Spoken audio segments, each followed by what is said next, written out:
ಗಣೇಶಾಯ ನಮಃ. ಶ್ರೀ ಗುರುಭ್ಯೋ ನಮಃ. ಸೌಂದರ್ಯಲಹರಿ ಕರ್ತ್ರೇ ಸರ್ವಮಂಗಲದಾಯಿನೇ ಶಂಕರಾಚಾರ್ಯವರ್ಯಾಯ ಯತಿರಾಜಾಯತೆ ನಮಃ. ನಮಸ್ಕಾರ. ನಾನು ನಿಮ್ಮ ಪೂರ್ಣಿಮಾ ಮಂಜುನಾಥ್. ಸೌಂದರ್ಯಲಹರಿ ಕಲಿಕೆಗೆ ನನ್ನ ಹೃತ್ಪೂರ್ವಕ ಸ್ವಾಗತ.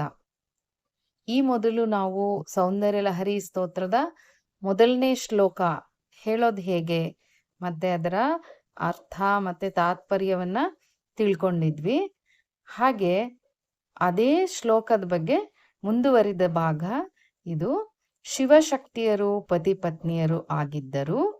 ಪತಿಯಾದ ಶಿವನು ಪತ್ನಿಯಾದ ಶಕ್ತಿಯೊಡನೆ ಜೊತೆಗೂಡಿದರೆ ಮಾತ್ರ ಪ್ರಪಂಚ ರೂಪವಾದ ಸಂತಾನವನ್ನು ಅಂದರೆ ಲೋಕ ಸೃಷ್ಟಿಯನ್ನು ನಿರ್ಮಾಣ ಮಾಡಲು ಶಕ್ತನಾಗುತ್ತಾನೆ.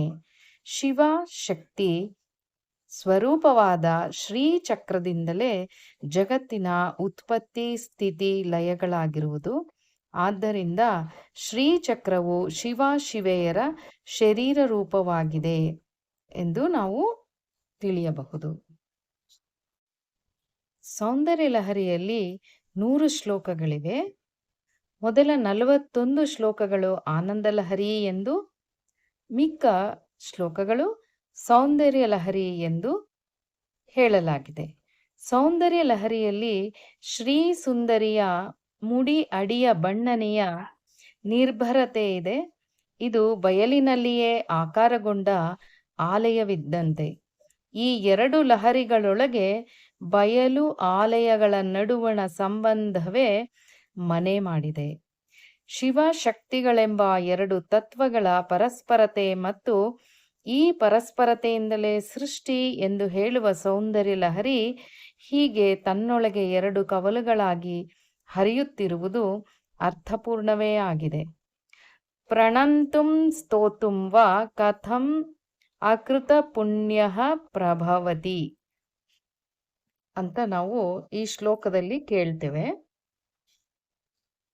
ಇಲ್ಲಿ ಶಿವ ಸ್ತೋತ್ರ ಪ್ರಿಯ ಆಗಿರೋದ್ರಿಂದ ನಮ್ಮಲ್ಲಿ ಹಾಡು ಹುಟ್ಟುತ್ತೆ.